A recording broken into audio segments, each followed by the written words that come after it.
You've probably heard of terms like short squeeze and long squeeze and margin call. And for many people, these are esoteric terms used by traders. But there come some moments in the market where we all get the clarity of personal experience to remind us that these terms mean something very, very down to earth, very practical. Right now, we're in a long squeeze. What does that mean? That means that if you've taken a position where you hold a lot of Bitcoin and the price goes down rapidly, you run out of money to pay your electricity bill or your rent. Basically, your landlord is putting a margin call and you are feeling the long squeeze. That's what we'll talk about in this episode of Speaking of Bitcoin. I'm Andreas M. Antonopoulos, and on this episode, I'm joined by the other co-hosts, Adam B. Levine. Hi. Jonathan Mohan. Hey, hey. And Dr. Stephanie Murphy. Hi. So, one of us here has actually experienced the margin call, but I'm certainly getting a lot of emails and messages from people saying, I'm under pressure. Price has gone down. I've run out of cash meaning US dollar or fiat, and I've got to pay bills.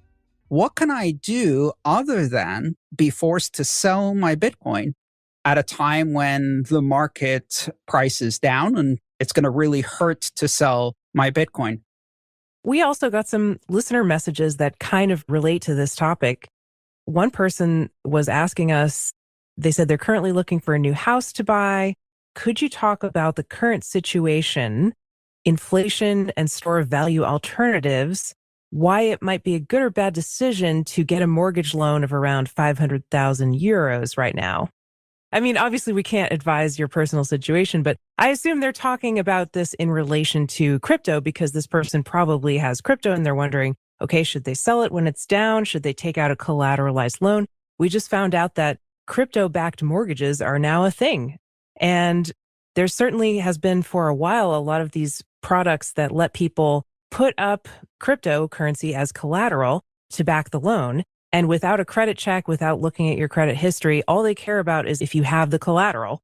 And if you can put up the collateral, they will lend you money and then you can pay it back. And if you can't pay it back, or if the value of the collateral drops, they're going to liquidate your collateral, or you have to come up with the money to pay it back so they don't liquidate it. These collateralized loans, basically, you want to get cash. You don't want to sell your Bitcoin or your cryptocurrency otherwise. And by taking out a loan, in theory at least, you avoid a bunch of taxes that you would have to pay. Yeah, there's many reasons people might not want to sell their crypto. One is that it's cool and you want to hodl. You believe in hodling and you believe that it's going to go up in the future and it's good to just never sell it, right? It's kind of like the best way to lose weight is never to gain it in the first place, or maybe the opposite of that. But the best way to hodl Bitcoin is never to sell it in the first place.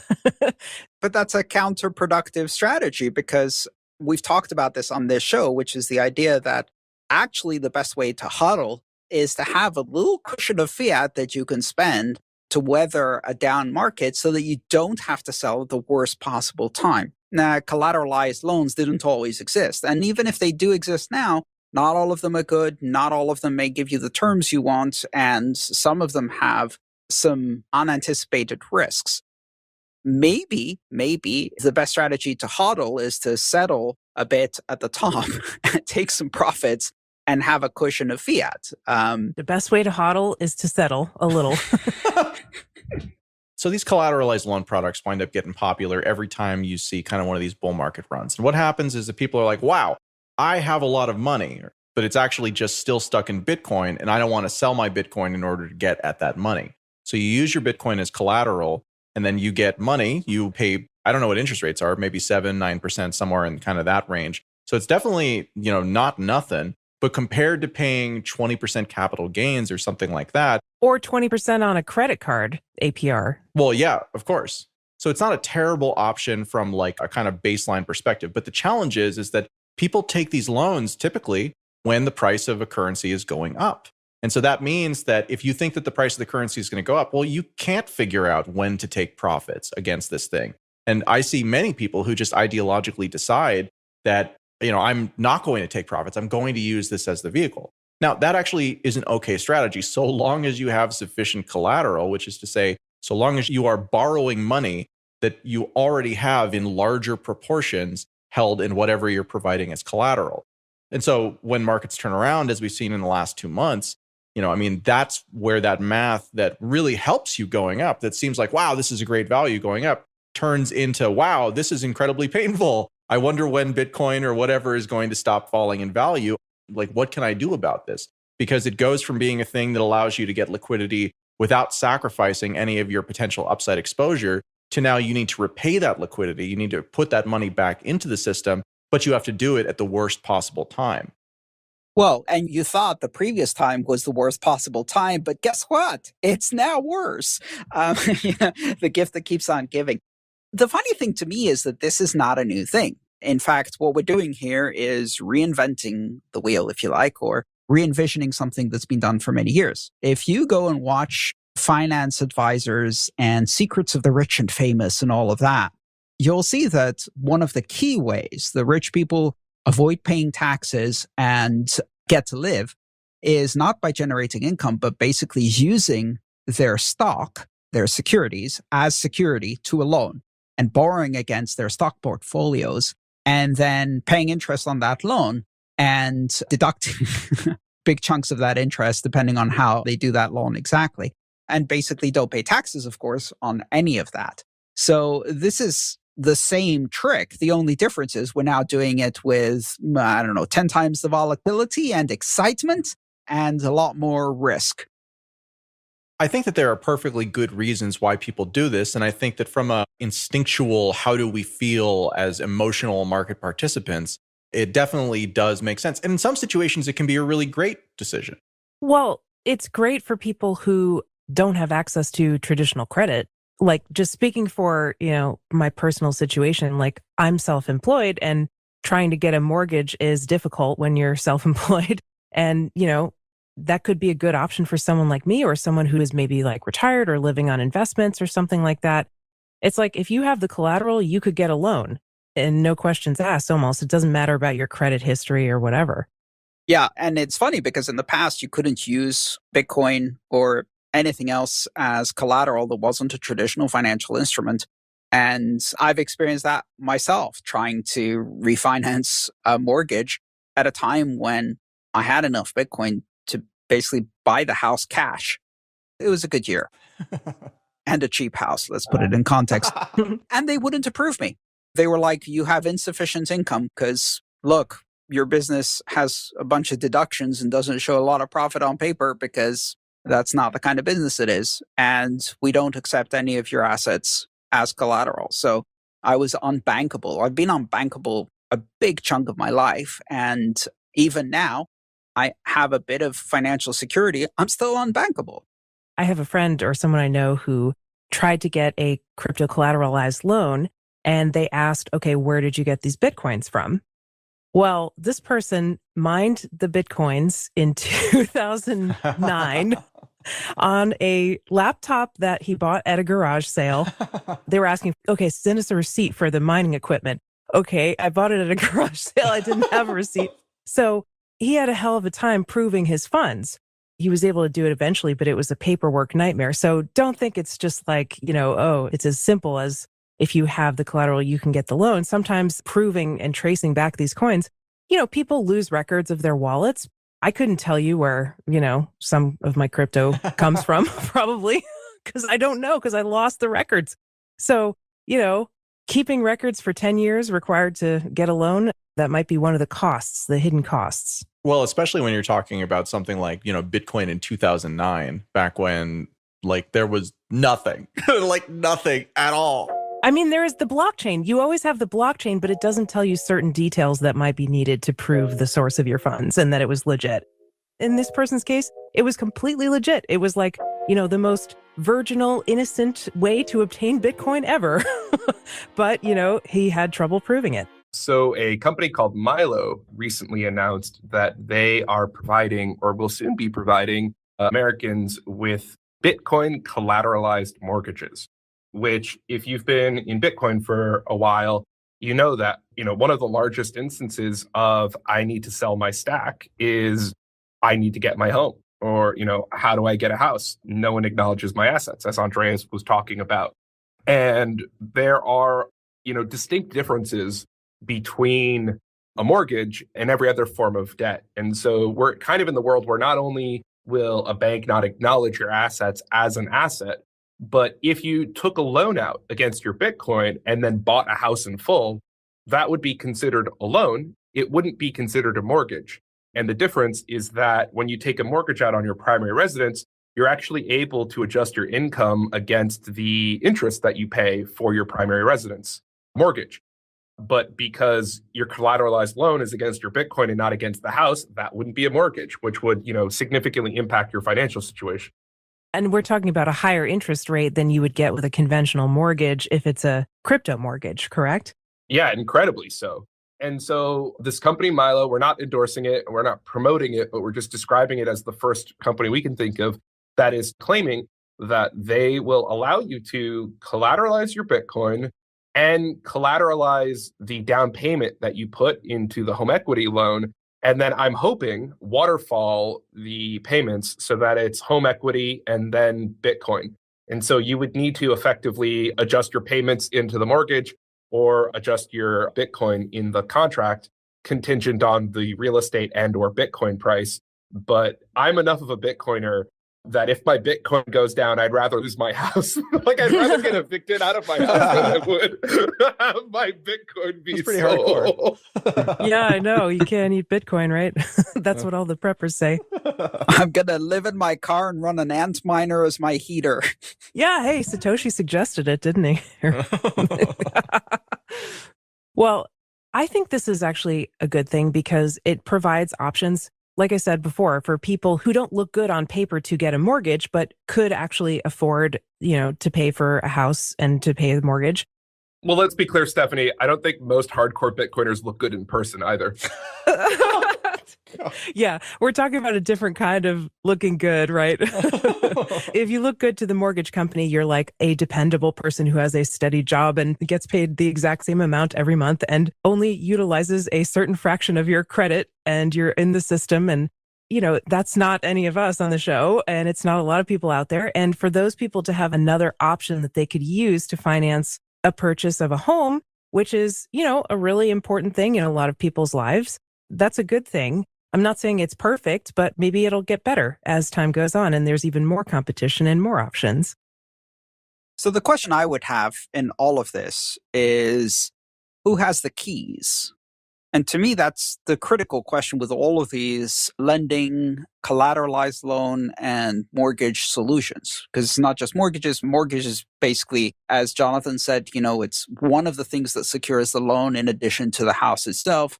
If you're just taking out a personal loan, then all of the security is presumably in crypto. If you're using it as a over collateralized loan, then the Bitcoin is securing that loan. But the question becomes, how does that work with custody? I would assume that people are not just going to give you a loan if they have no way to seize or enforce a lien. Like, how do you put a lien on Bitcoin? And the answer in most cases that I've seen is you give them the keys. You transfer the Bitcoin and they hold them. And you know what they say about that, Andreas? Right. Not your keys. Not your coins anymore. So you haven't collateralized the loan. You've effectively accepted counterparty risk in that case. And a lot of these loans have to be significantly over collateralized, especially if you want to get the best interest rates. Sometimes they want 2 or 4 times the amount of the loan in collateral. Right. So I wouldn't feel comfortable with that. Now, that's not the only way. The other way to do this is to have a collateralized loan that's based on a smart contract where you still have custody. And that's, for example, the way that you do it if you were using a lending platform based on a smart contract system, whether that's decentralized stablecoin loans like DAI on Ethereum, or it's something equivalent on any of the other blockchains. In that case, you're not taking counterparty risk. You're still taking risk. You're taking platform risk, smart contract bug risk, EVM execution risk, fee management risk, and all of those other risks, but they're different. They're not counterparty risks. So maybe that's more of your appetite. However, at the moment, as far as I know, there's no way to do that on Bitcoin. One proposed mechanism to do this is a technology called discrete log contracts. Very interesting technology. If you want to look at that, DLCs, proposed by �𝐿𝐷𝐃, one of the co-authors of the Lightning paper. The other phrase to look up would be Bitcoin covenants, which is the same topic from a different take if you're going to be looking more into the topic. Yes, and it's a hot and somewhat controversial topic on the Bitcoin developer mailing list at the moment, because that's being discussed quite a lot. So with that format, you could do a collateralized Bitcoin loan where you don't give up custody, but the custody is essentially in a smart contract, which can be liquidated, adversely liquidated, margin called, if you like, based on the USD to BTC exchange rate that is provided by the centralized oracle. That's how DAI loans work as well. And I've been on that side of the experience where you have a loan and then the price drops and the collateral is insufficient and you have to re-collateralize it. I've also been on the other side of the experience where I've collateralized the loan that way instead of selling, and then the price has shot up, and because I didn't sell, when I rebalance that loan and pay it back, I end up with a very, very nice profit on top of that, a very nice capital gains, which I wouldn't have made otherwise. And that's the appeal of doing a collateralized loan instead of selling. One of the things to keep in mind here is that on Bitcoin, at least for now, you have to give up custody in order to do that. Now, what about the other side of this? There's kind of like a flip side that I see, which is that a lot of these same companies that are offering crypto-backed loans are also offering a crypto interest product where you invest or you let them hold your crypto. They lend it out to other people, I guess, to provide liquidity to exchanges, to let people trade on margin, I guess. And then they pay you interest for keeping your crypto with them. And usually it's paid in kind, but then a lot of these platforms also have their own platform token where you can get even more of an interest rate if you accept the payment of interest in their platform token and stuff like that. And so we actually got a question about this too. This person said, I've been involved with crypto for a few years now, but I have a hard time understanding the whole interests movement. They said centralized finance interests like Nexo are clear for what they let you see. Staking for proof of stake protocols like ETH2, also okay. But all these new protocols providing absurd APY to provide liquidity, getting paid to lend and sometimes borrow at 10, 30, 50% or higher APY. Could you share your thoughts about it? And to me, I'm not sure if I understood correctly, but it sounds like the person is asking, how do these companies pay this kind of APY? Like, where is this money coming from? Who are they lending it to? And how are they able to offer this kind of yield? Well, in some cases, when these are decentralized markets, the dark truth of the matter is that these things are loan sharked to people who have no other way of getting loans. So if they're open on a decentralized market, there are people out there who will pay 30% because that's better than what they would get otherwise, right? Which is 30% a day or your kneecaps type lending, right? Still prevalent even in the United States. Yeah, this is like the payday lending industry or the check cashing. Right, minus the kneecaps. Yeah. Or plus the kneecaps. I don't know, my kneecap arithmetic is rusty. Yeah, I mean, a lot of this stuff winds up being secret sauce, right? Like, on the one hand, like these companies oftentimes are a little bit of a black box. Well, some of them are funding it with investors. Like some of them are taking investor money and using it to bump up promotional rates to get people to invest in their platform, pay them a higher interest rate, and then they drop it down. And actually, I've been watching this space a little bit, and a lot of these companies, like over the last year, have been just kind of dropping their interest rates that they offer. They're saying, in response to market conditions. And as more companies enter the space and there's more competition and there's more liquidity being provided to whoever needs it, the competition is going to get stiff and it's going to drive the rates they can pay their customers down. A lot of them also have these limits of, you can get a special interest rate, but only on up to a certain amount of capital.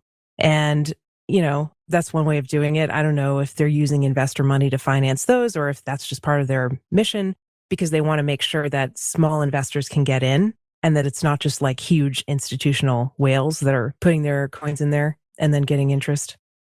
Yeah, this is a tricky situation because you don't know how many of these are straight up pyramid schemes. And at the same time, it's cynical to think that they're only pyramid schemes, because for those who remember, when PayPal started, they offered $20 referral fee to you if you referred someone and to the person you referred. And in the first couple of months of operation, they spent 60 or $70 million. But as a result, they acquired, I don't know how many 100,000 customers and managed to bootstrap that operation really, really fast by doing that. That's a standard Silicon Valley model for financing. So is that a pyramid scheme? Kinda. Because they're certainly using investor money to pay for all of that.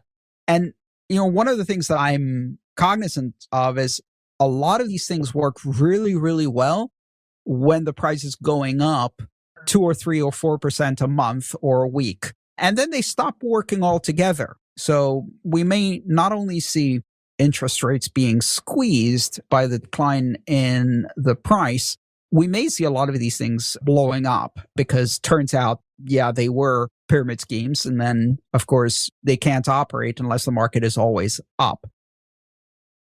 Yeah, and they have varying degrees of how transparent they are about their finances and how they actually custody these assets.